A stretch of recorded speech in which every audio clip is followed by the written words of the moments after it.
Hello everyone and welcome back to another Minecraft video. Today we are going to be looking at my first survival world that I actually kept running. I have a pretty bad rate of doing survival worlds because out of the 12 I have started, I have only finished 2 of them.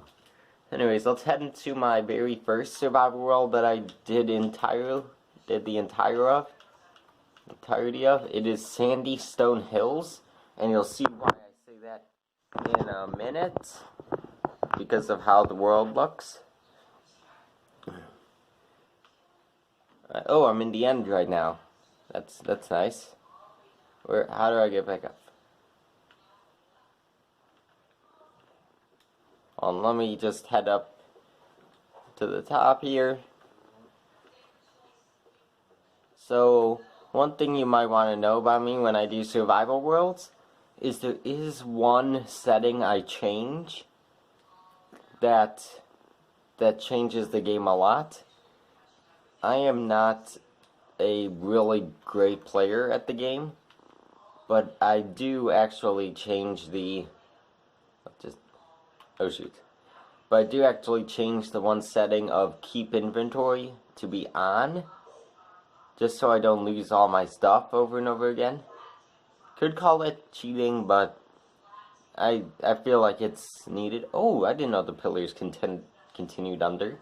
That's cool. But yes, I do use keep inventory, as you saw there.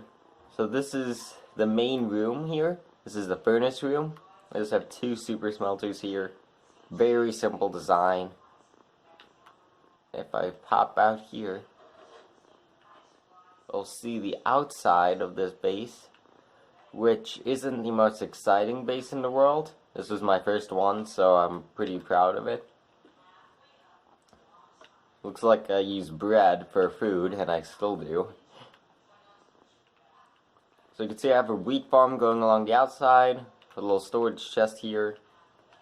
It's completely manual, but I thought it was kind of cool back then to have it going along the edges of the water here. And then you can see I have my beacon there coming up from way down below.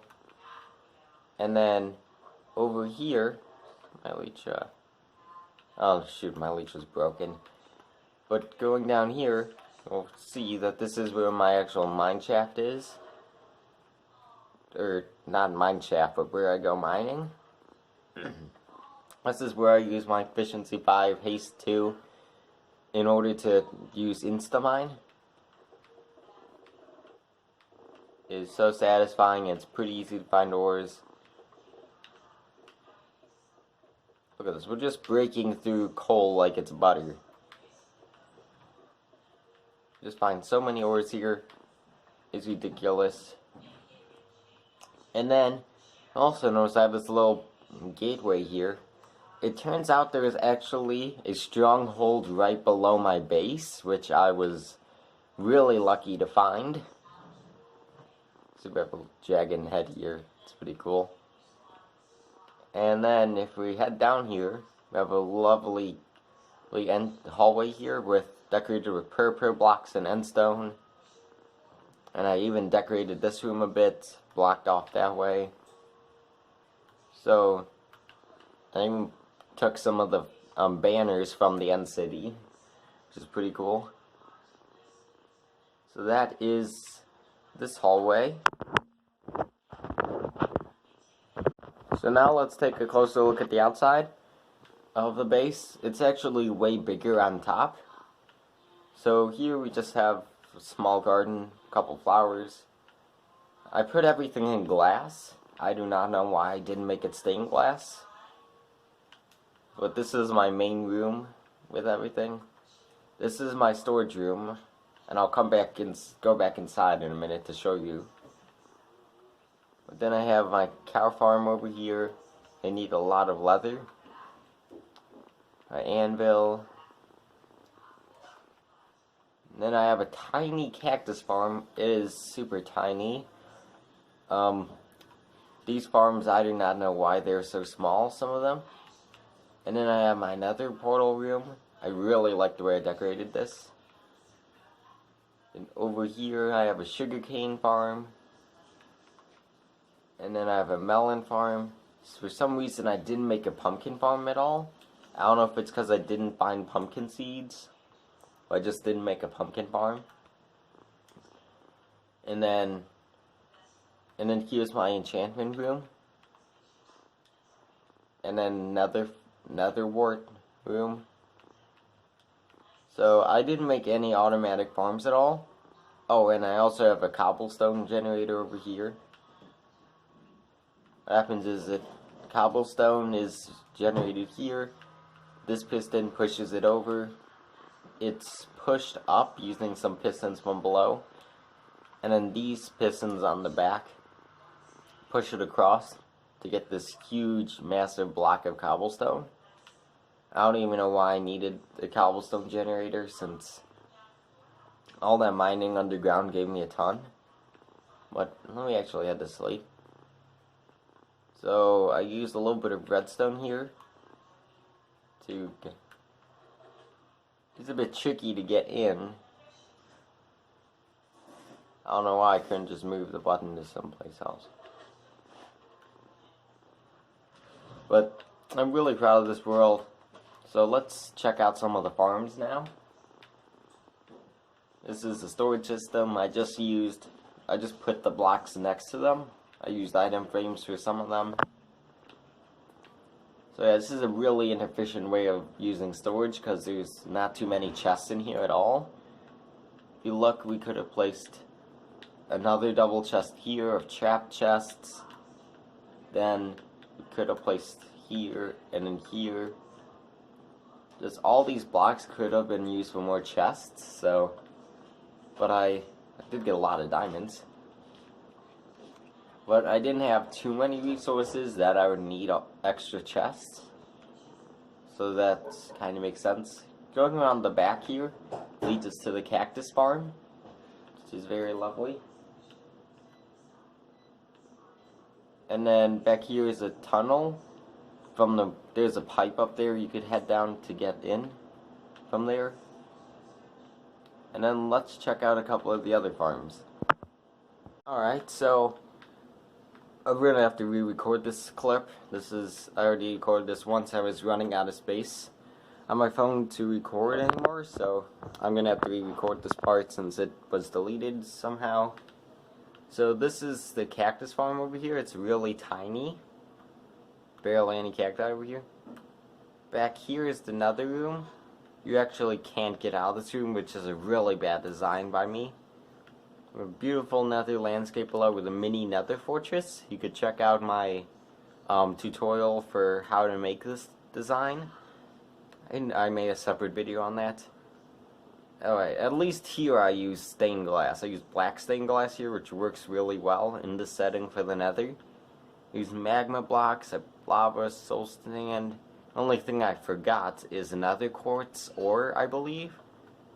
And yes, I do have a pickaxe with silk touch on it, so that's no excuse. So yeah, the only way to get out is to hop into the nether, die, and then respawn, which I can do pretty quickly. Alright. The nether fortress in the nether here is really huge. Well, not just tall like they all are, but it goes for a long ways. And then to some of the other farms, the sugarcane farm is right here. We have storage here for sugarcane. We have a melon farm back here, which I don't know why I put so many chests. I barely harvested it at all. And then we have another wart farm here, which isn't a good design because I didn't actually place that many down. And plus it's all over the place in 3 levels. And then enchantment table here. I did something pretty smart by putting lapis up here. That's a good tip you can use. Try to place lapis near your enchantment table so you don't have to run back to your storage system then when you forget your lapis. So I think that's all the farms for now. So I guess we'll check out the other features of the base. So now let's check out the left side of the base, which doesn't have as much stuff. Starting off down here, hidden inside here, we have a mini concrete making room. Here where I just place the concrete down in rows and then I would mine it all out. And this is extremely tiny compared to the new design I made compared to the new concrete maker in the next world that's almost done. And there's another entrance out in the back, you can see. We'll get to where the entrance is later.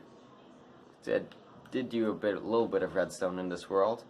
And by the way, you may be wondering where all the redstone for the door is. And you may be wondering why this waterfall is tiny, pretty tiny in this area. They have the same answer. These blocks are covering up the redstone. It's all in this little compartment here. So, that's funny. Going up along the left side here, let's see, we come to a pretty nice log cabin style house. I'm pretty happy with this design. Some parts of it aren't the best, but I didn't actually do anything with this, unfortunately. It's a nice little cozy house. Sadly, I didn't do anything with it. But then coming to this area, let's see, this dips down and we have a lovely little waterfall in the center. Pretty proud of this. Almost looks like a tower. It almost looks like the tower from the movie Tangled, with water coming out the sides. I think that's pretty cool. So yeah, this area was just here naturally, and I decided to decorate it. There's like this big pit in the ground. And I dug out these areas next to it for farms. Put a cocoa bean farm here. It's pretty nice. Where is it? There we go. So made a cocoa bean farm, just hid the chests under the stairs. Over here, I was going to do a different farm. I am not sure. Maybe this is where the pumpkin farm was going to go, but then I decided not to do it. I don't know. But I do know is I was going to do a farm here, but then I decided not to. Which is a real shame because I decorated this area all nice with a lot of resources. There's a lot of concrete in this room. And then back here, this very undecorated pathway, which doesn't even have a roof to it, leads to the back of the concrete room. And see, we have this here.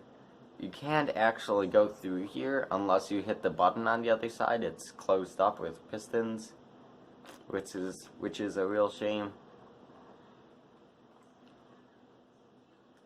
That's why when you're making a redstone contraption that functions as some sort of a door or passage, you should always have a button or lever on both sides. It's a nice tip. And in terms of decoration, here's the Mario pipe that you can get down to the base from. And then here, I was trying to put an armor stand with every single color on it, or 9 of the colors. I ran out of leather. Okay, and I didn't really feel like breeding any more cows, so I just left it like this.